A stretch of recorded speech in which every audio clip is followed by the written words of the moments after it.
4:53, and this is our second day here in Siquijor. And right now, I am preparing breakfast for them.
What the dog doing?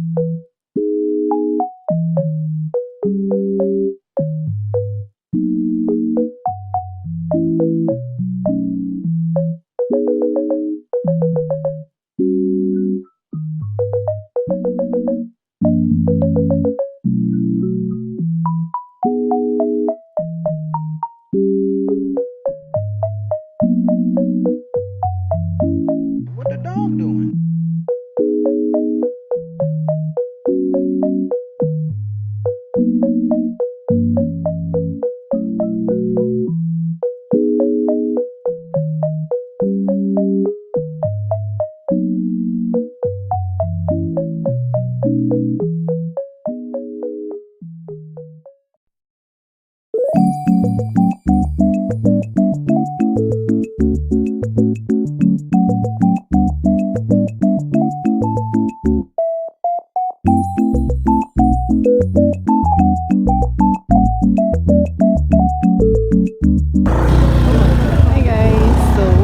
are here.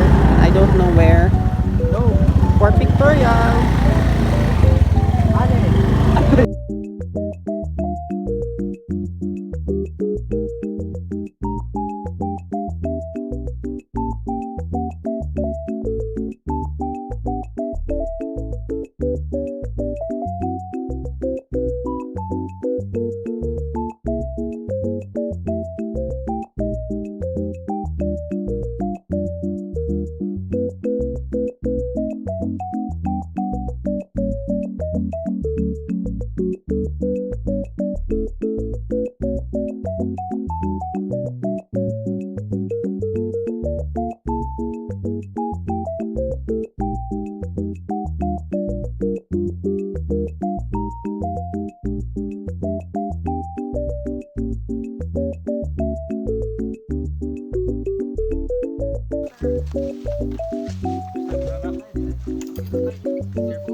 Ay, lagi sa kaya si Jirel, na si Jirel. Magalan. Faster, want to ready faster than I get.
Tambay na.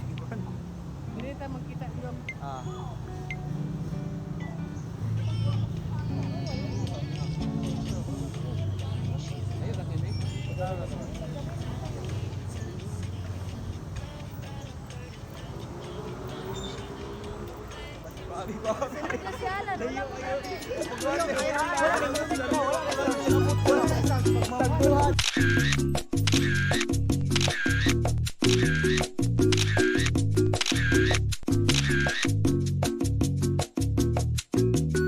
Hi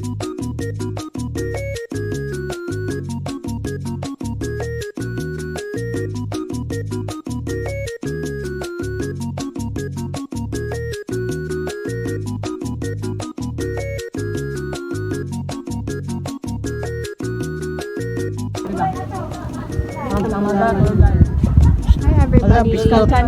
Secure update. We are here in Sambulawan Underground River Cave and we're about to go for our next adventure.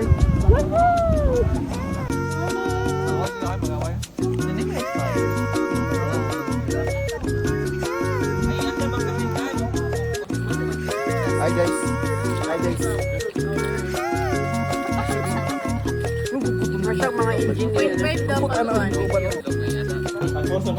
So kani mga lumot rin sa bato, then it only formed from moisture outdoor. Then we reflect rin kung may lights. And kung wala lights, wala ni siya reflection. Just only affection and temptation to satisfaction. Kani diri mo yung mga rock formation kung sa stalactites, then sa ground ani mga stalagmites. Then katubo ni sila, and after how many long years magtagbo ni sila. And ang tawag ani nila pag magtagbo na sila is meet up. Stalactite sa taas okay na gunitan, unlike that sa ground ng mga stalagmites bawal na sa gunitan kay mamatay. Unlike sa mga lalaki kung imong gunitan mabuhi. Dayon mo gahi, pero ang pangutana gahi ba? Okay. Hinay lang ha. Hinay-hinay nga pinakalit. Sana all na ipakalitan. Kadaghan naman. Then ang kalayo sa exit around 8 to 12 hours walking distance. And also we are about above sea level. So this cave can absorb the flood coming from the typhoon or heavy rain. Okay, and let's move on to mga broken hearted, sa mga ganahag adventure. Let's move forward. And amping ulo sa mga tag-as, sa mga mugbo, enjoy ra mo.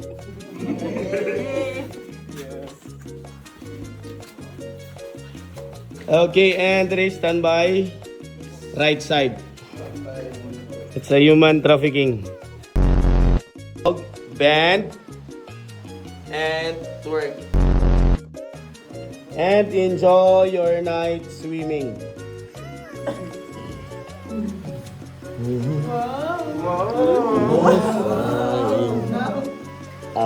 Ay naglangoy diha gunitra. Ipahabog imong kon kay magunitan imong lato-lato imong.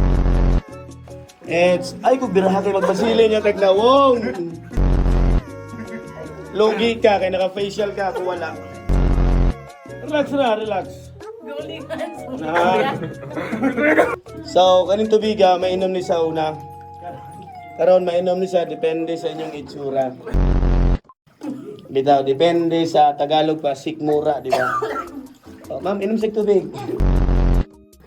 So, ang level, makita gyapon ng markings. Then, ang kalalom diri, around 5 meters or 15 feet. Kalalom. Then, dire, muna ang pinakalalom na area, around 18 feet or 6 meters kalalom. Kasi pwede, ma'am? Pwede ba mainom? Ha? Pwede mainom? O, pumay nangihikan diha. Oh. Ay, kabala ka, kay galing cellphone, quality. Ah, klaro kayo. I-zoom, pagyat. Kuya, na-zoom daw tayo dahil. Ang kuwan, tag-iyan. Ha? Ang mabito na naka-zoom na ni ma'am, og times 8, oh.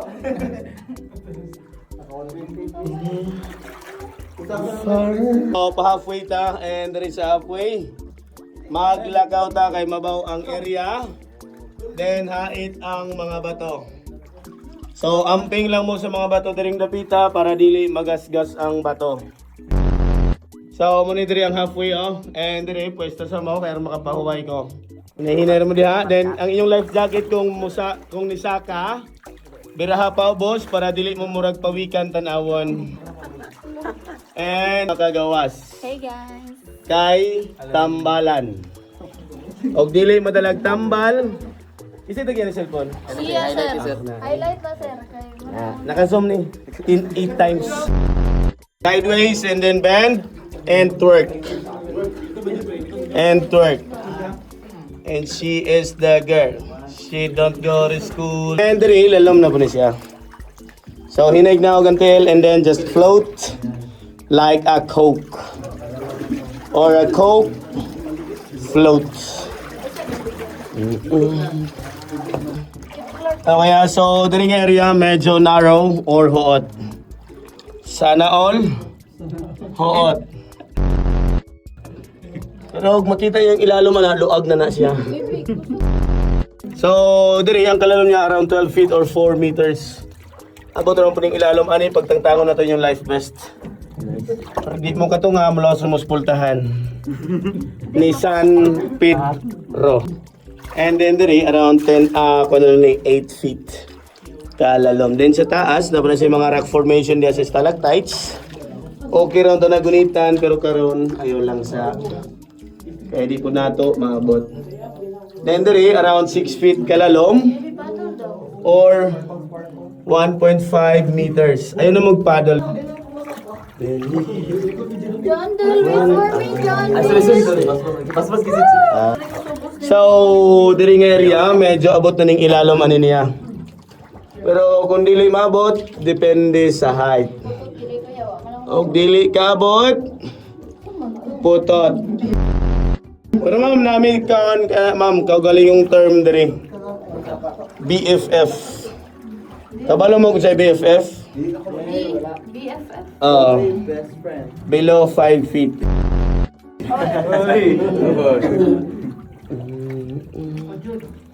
Okay, ulo, riri, right side, amping. And tuhod, right side, amping. Then, diri, pwede na mong mamuhi, kay kikapoy na ko. So, mabaw na ni diri, pwede na maglakaw. Pwede mo kamang, pwede kamangon. So, sa mga tag-as, amping ang ulo, sa mga mugbo, diretso ra mo.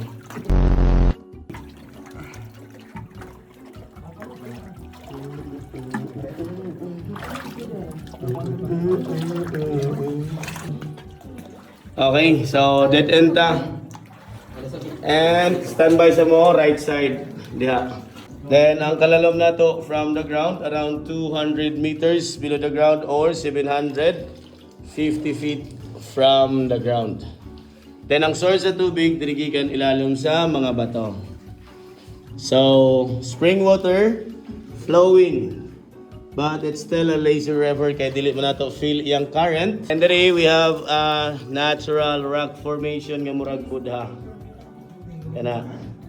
Sa ibabaw, mga sa jellyfish, din mga stalactites, dito sa babaw og diri sa kilid. Then, ganing mga jellyfish pa ubos, ano diya, payon diri nga side, mga sa elephant head. Ano. Then, last one, ganing anino sa cellphone, you know, anino. Kita mo anino diya sa wall. Ano. Muna yung pinakadawa nga tulos, yung makita siya tipo kinabuhi. Kita. Okay, ang lights ha, dili kayo itutok sa ibabaw kay basig lahing ang kuweba ang makita ninyo diha ang makita. Ang kuweba ni Eva.